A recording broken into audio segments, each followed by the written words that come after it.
अस्सलाम वालेकुम। मेरे स्पेशल से व्यूअर्स के लिए आज मैं बना रही हूँ बहुत ही स्पेशल अफ़गानी पुलाव, जिसको काबली पुलाव भी कहा जाता है, और बहुत ही ऑथेंटिक रेसिपी आपके साथ शेयर करूँगी। 2-3 इम्पॉर्टेंट स्टेप्स हैं, वो आपने अच्छी तरह से फॉलो करने हैं और वीडियो को मुकम्मल देखना है ताकि आप कुछ भी मिस ना कर सकें। तो आइए बनाना स्टार्ट करते हैं। एक मैंने प्रेशर कुकर ले लिया है, उसमें मैं शामिल कर रही हूँ मटन। ये मैं तकरीबन 700 ग्राम्स ले लिया है। ये मैंने बोन्स के साथ लिया है और बोन्स वाला ही आपने शामिल करना है, ठीक है। 4 अदद लहसुन के जव्वे शामिल कर रही हूँ, 2 अदद बड़ी इलायची ब्लैक वाली शामिल करूँगी, और 1.5 टीस्पून इसमें जाएगा साबुत ज़ीरा। नमक शामिल कर रही हूँ इसमें 1 टेबलस्पून, बाकी हम इसमें बाद में एडजस्ट कर लेंगे।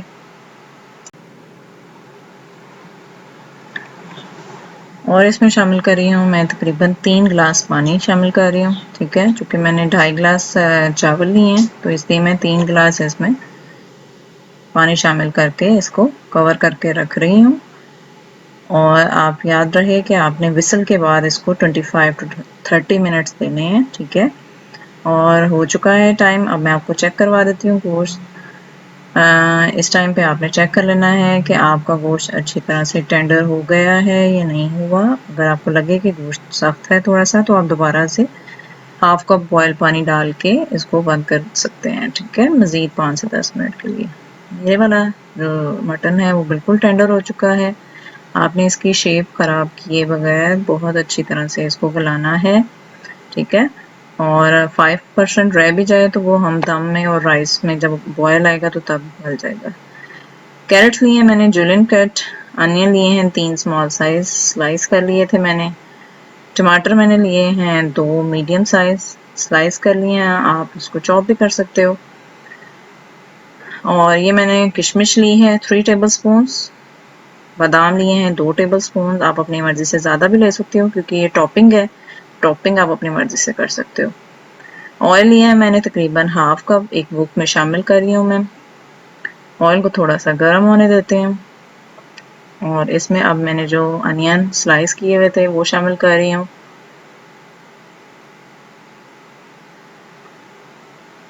प्याज को थोड़ा सा गोल्डन येलो होने देते हैं, ठीक है। गोल्डन ब्राउन नहीं करना, अदरवाइज चावलों का कलर बिल्कुल ख़राब हो जाएगा, ठीक है। गोल्डन येलो करने के बाद इसमें जाएगा टोमेटो स्लाइसेस, जो मैं आपको बता चुकी हूँ कि 2 मीडियम साइज़ के थे। अच्छा, टोमेटो पे थोड़ा सा डिस्क्रिपेंसी है, कुछ लोग उधर अफ़गानी पुलाव में ऐड करते हैं, कुछ लोग नहीं ऐड करते, ठीक है। इट्स ऑप्शनल, ठीक है। अब मैं इसको 5 मिनट्स के लिए कवर करके रख रही हूँ ताकि ये अपने ही वाटर में टमाटर सॉफ्ट हो जाए। 5 मिनट्स बाद मैं इसको चेक कर लेती हूँ, और अब लगे कि पानी की ज़रूरत है तो आपने इसमें यखनी शामिल कर लेनी है, जो कि हाफ कप मैंने ऐड की है। अब इसी यखनी पे हाई फ्लेम करके आपने मज़ीद इनको मसाले को सॉफ्ट कर लेना है और टमाटोज़ को मैश कर लें। अब मैं गोश्त को भूनने के लिए इसमें शामिल कर रही हूँ यखनी, मैंने गोश्त से अलग कर ली थी, और इसको तकरीबन 5 से 7 मिनट के लिए अच्छी तरह से फ्राई करेंगे ताकि इसकी सारी स्मेल ख़त्म हो जाए। हाई फ्लेम पे, high medium to high flame पे आप इसको फ्राई कर सकते हो, ठीक है। नमक थोड़ा सा एडजस्ट कर लेते हैं। 1 टेबलस्पून मैं यखनी में शामिल कर चुकी हूँ और 1 टेबलस्पून मैं भी शामिल कर रही हूँ।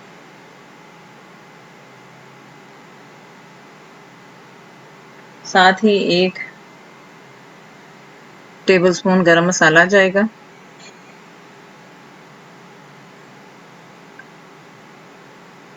इससे भी बहुत अच्छा फ्लेवर आता है और बहुत अच्छा टेस्ट आएगा। ये सारी चीज़ें ऐड करके इसको अच्छी तरह से मिक्स कर लेते हैं। रिमेनिंग 2-3 मिनट्स के लिए इसको हाई फ्लेम पे मैं कुक कर रही हूँ। रेसिपी अच्छी लगे तो लाइक कीजिएगा, चैनल को सब्सक्राइब करना नहीं भूलना। और ये बहुत इंपॉर्टेंट स्टेप है, आप मस्ट इसको फ्राई करेंगे अच्छी तरह से। यखनी शामिल कर रही हूँ मैं, जो तकरीबन 2.5 ग्लास है। यखनी शामिल करने के बाद इसको बॉयल आने तक अच्छी तरह से पका लेंगे। तब तक मैं आपको टॉपिंग रेडी करके दिखा देती हूँ।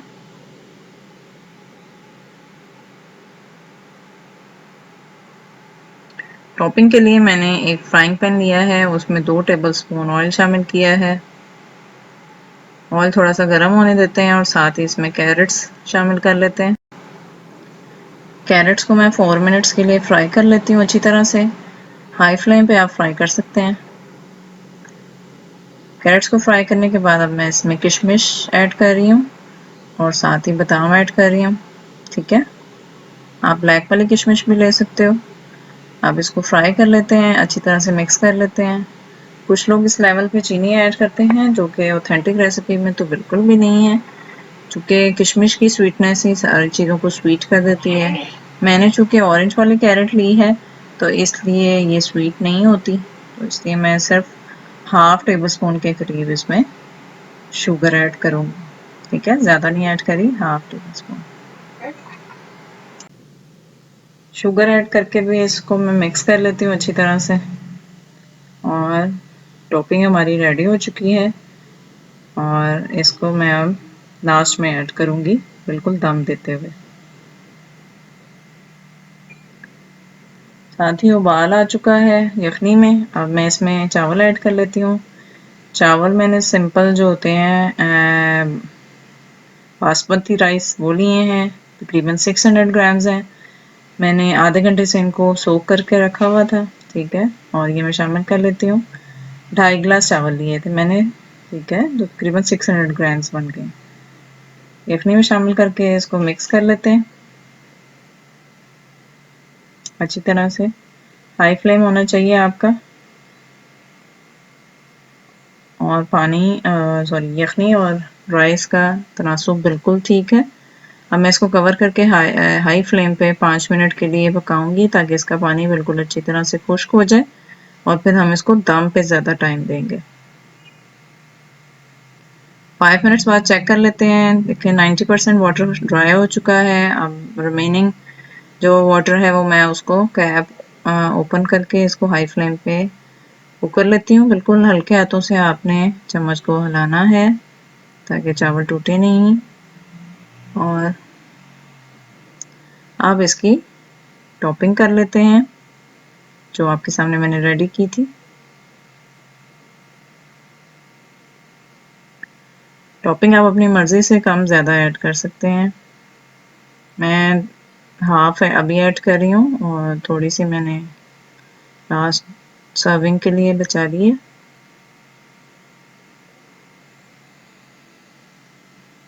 बहुत इंपॉर्टेंट स्टेप ये है कि ये चावल जो हैं वो दम पे रेडी होते हैं। ठीक है, ज़्यादा टाइम ये दम में रेडी होते हैं। ठीक है, आपने इसको दम पे 15 से 20 मिनट के लिए लो फ्लेम पे इसको पकाना है। कपड़े से मैं इसको कवर कर रही हूँ, इससे बहुत अच्छा दम आता है। ठीक है, और अच्छी तरह से इसको ऊपर से भी कवर कर लेते हैं। कोई हैवी चीज़ है थोड़ी सी तो वो भी ऊपर रख लें। 15 से 20 मिनट के बाद इसको चेक कर लेते हैं। बहुत अच्छा सा दम रेडी हो चुका है। अब मैं इसको आपको चेक करवा देती हूँ राइस कैसे बने हैं। चैनल पे अगर नए हैं तो चैनल को सब्सक्राइब कीजिएगा। वीडियोस अच्छी लगे तो लाइक कीजिएगा और कमेंट सेक्शन में ज़रूर बताइएगा। वीडियोस को शेयर भी किया करें। देखें ज़बरदस्त किस्म के बिल्कुल सेपरेट राइस हैं। ठीक है, और एक दफ़ा अच्छी तरह सारे राइस को ज़रूर मिक्स कर लिया करें, अदरवाइज़ ये अपनी ही हीट में ओवर कुक होके चिपकने लगते हैं। ठीक है, अब मैं डिश आउट कर लेती हूँ इसको। बहुत अच्छी सी आपकी सर्विंग होनी चाहिए। जितनी अच्छी सर्विंग होती है उतना ही ज़्यादा खाने को दिल करता है और उतना ही पसंद किया जाता है खाना आपका। आप इसको लंच में भी सर्व कर सकते हैं और डिनर में भी सर्व कर सकते हैं।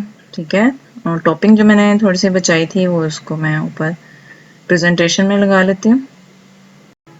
आप रेसिपी को ज़रूर ट्राई कीजिएगा। कैसी बनी है, कैसी लगी आपके फैमिली मेम्बर्स को, मुझे आपने ज़रूर बताना है। फीडबैक दीजिएगा और वीडियो अच्छी लगे तो लाइक कीजिएगा, शेयर कीजिएगा और कमेंट सेक्शन में ज़रूर बताइएगा। Thank you.